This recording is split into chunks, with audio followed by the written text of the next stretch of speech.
시산표는 제가 아까 얘기했죠? 특정 시점에서 자산, 부채, 자본의 잔액과 그 시점까지 발생한 수익과 비용의 총액을 좌우 대비로 식을 작성하는 회계 양식으로 회계 등식이랑 똑같다. 표현만 달리한 거다. 아시면 되고, 재무상태표와 포괄손익계산서 제가 얘기했죠? 재무상태표는 특정 시점의 자산, 부채 및 자본 잔액, 즉 재무상태를 보여주는 재무제표이다. 포괄손익계산서는 일정 기간 동안의 수익과 비용의 총액 및 당기순이익 등의 성과를 보여주는 표다. 여기까지만 정리하시면 되고, 요거에 대한 자세한 내용은 우리 신용분석사 1부 가면요 1시간 이렇게 강의를 해요. 자, 넘어가시면 우리 그럼 여태까지 배운 게 뭐예요? 기업이 거래를 하게 되면 그걸 회계 등식에 따라 작성하고 시산표 만들어서 시산표를 가운데로 쪼개면 재무상태표와 포괄손익계산서로 나온다까지 배웠는데, 그럼 기업에서 발생한 모든 거래를 회계 등식에 따라 기록할까요? 기업에서 발생한 모든 거래를 회계 등식에 따라 기록을 하냐고요? 그렇지가 않아요. 우리가 이 회계 등식에 따라 거래를 작성하는 건요, 회계적 거래만 작성합니다. 회계적 거래만요.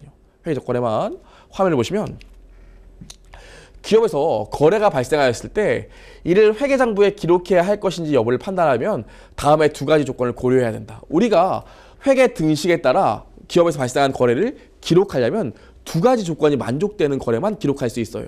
첫 번째로 뭐냐면요, 기업의 재무 상태에 영향을 가져와야 돼요. 다른 말로 자산과 부채, 자본의 변동을 가져와야 됩니다. 그래야만 기록할 수 있어요. 예를 들어서 제가 직원을 채용해요. 너무 훌륭한 직원이 있어서 직원을 채용하고 고용계약서에 사인을 했어요. 이거 저희 자산, 부채, 자본 영향이 있습니까? 없어요. 직원 채용한다고 저희 회사에 자산, 부채, 자본에는 영향이 없다고요. 하지만 일반적으로 직원이랑 고용계약서를 쓰면 거래라고 하잖아요. 하지만 이건 회계상 거래가 안 된다고요. 왜? 기업에 자산, 부채, 자본의 변동이 있어야 돼요. 자, 두 번째. 저희 회사가 택배를 보내고 있었어. 물건을 거래처에 보내고 있었어. 근데 가다가 트럭이 사고가 나는 바람에 트럭 위에 있던 물건들이 다 없어졌대요. 다 못 쓰게 돼버렸대. 이거 거래예요? 아니에요? 사고죠. 그쵸? 여러분들이 생각하기에는 이게 무슨 거래예요? 사고죠. 가고 있던 물건들이 다 없어져 버렸으니까, 교통사고가 나서 다 없어져 버렸으니까 사고죠. 이렇게 생각할 텐데 회계적으로는 이게 거래라고요. 왜? 가고 있는 물건이 못 쓰게 돼버렸으니까 그만큼 자산이 준 거라고요. 아시겠어요? 요 경우에는 회계적 거래로 봅니다. 두 번째로, 우리가 회계적 거래로 이 회계 등식에 따라 기록을 하려면요, 뭘 해야 되냐면 반드시 금액을 측정할 수 있어야 돼요. 금액을 측정할 수 없으면 얘는 회계적 거래로 보지 않습니다.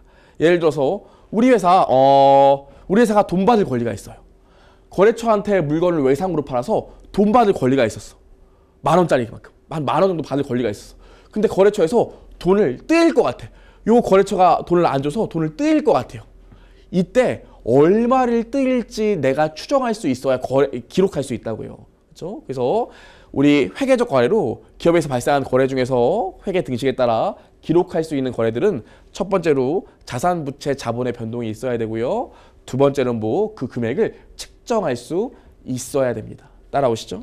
그래서 보시면 그 거래로 인하여 기업의 재무 상태에 변화를 가져와야 한다. 두 번째, 신뢰성 있는 측정이 가능해야 된다. 여기까지 보시면 되고요. 넘겨보시면 이런 얘기들이 나오는데, 이런 얘기들은요, 여러분 그냥 가볍게만 한번 읽어보시고요. 실제로 저희 회계원리에서 다룰 건 아니에요. 원래 이 부분을 저희 회계원리 신용분석사 특강에서는 뺄까도 생각했는데, 기본적으로 어떤 거래들을 회계 등식에 따라 작성하고 재무제표를 만드는지 그런 얘기를 하기 위해서 흘려놓은 거지. 요거에 대한 얘기들은 우리가 또 언제 신용분석사 1부 가면 자세히 하니까, 우리 1강에서는 회계 등식이 뭔지, 요 회계 등식에 따라 기록하는 거래는 두 가지 조건, 자산, 부채, 자본의 변동을 갖고 오거나 금액을 신뢰성 있게 측정할 수 있어야 되는구나.